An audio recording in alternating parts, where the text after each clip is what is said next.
America ഇറാനുമായിട്ടുള്ള യുദ്ധത്തിൽ വെടിനിർത്തൽ പ്രഖ്യാപിച്ചെങ്കിലും ഇസ്രായേലിൽ നിന്ന് വരുന്ന റിപ്പോർട്ടുകൾ പ്രകാരം ഈ വെടിനിർത്തൽ തങ്ങൾ അംഗീകരിക്കാൻ തയ്യാറല്ല എന്നാണ് ഇപ്പോൾ ഇസ്രായേൽ അതിനെതിരെ പ്രതികരിച്ചിരിക്കുന്നത്.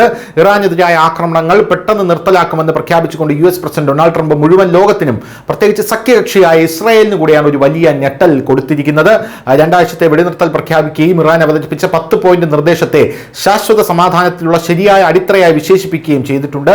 പാകിസ്ഥാൻ പ്രധാനമന്ത്രിമാരായിട്ടുള്ള ഷഹബാസ് ഷെരീഫ്, അസീം മുനീർ എന്നിവരുമായ ചർച്ചകൾക്ക് ശേഷവും ഹോർമൂസ് കടലിടുക്ക് സുരക്ഷിതമായി തുറക്കാൻ ഇറാൻ സമ്മതിച്ചതിന് ശേഷവും അടുത്ത രണ്ടാഴ്ചത്തേക്ക് ബോംബാക്രമണവും മറ്റാക്രമണങ്ങളും നിർത്തുകയാണെന്ന് ട്രംപ് സോഷ്യൽ മീഡിയയിൽ പറഞ്ഞു. തങ്ങളുടെ സൈനിക ലക്ഷ്യങ്ങൾ നേടിയെടുത്തുവെന്ന് US വിശ്വസിക്കുന്നുവെന്നും ട്രംപ് തന്റെ സോഷ്യൽ മീഡിയയിലൂടെ പറഞ്ഞിരുന്നു. പക്ഷേ ഇതിൽ ഇസ്രായേലിന്റെ നിലപാട് അങ്ങനെയല്ല. ഇസ്രായേൽ വളരെയധികം രോഷാകുലരായിട്ടാണ് ഇതിനോട് പ്രതികരിച്ചത്.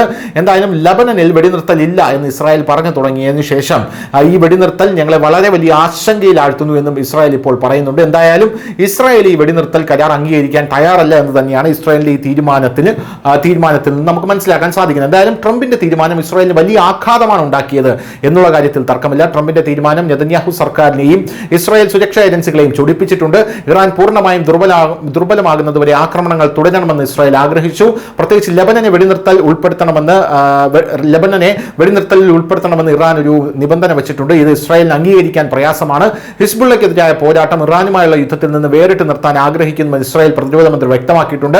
എന്നാൽ ട്രംപിന്റെ സമ്മർദ്ദത്താൽ ഇസ്രായേൽ തൽക്കാലം ഈ വെടിനിർത്തലിനെ മാനിക്കേണ്ടി വരുമെന്നുള്ളതാണ് മറ്റൊരു പ്രധാനപ്പെട്ട കാര്യം.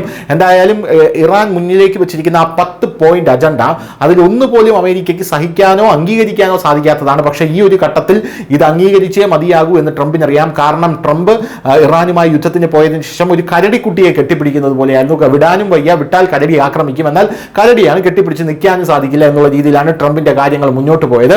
ഇപ്പോൾ ട്രംപ് ഈ വെടിനിർത്തൽ നിർത്തിയപ്പോൾ ഇസ്രായേൽ അത് അംഗീകരിക്കാത്ത ഒരു സാഹചര്യം ഉണ്ടായ ഈ നിമിഷത്തിൽ ഇനി ഇസ്രായേൽ ഇറാനെ ആക്രമിക്കുമോ എന്നുള്ളതാണ് നമുക്ക് കണ്ടറിയേണ്ടത്. News desk news ജമനമാം.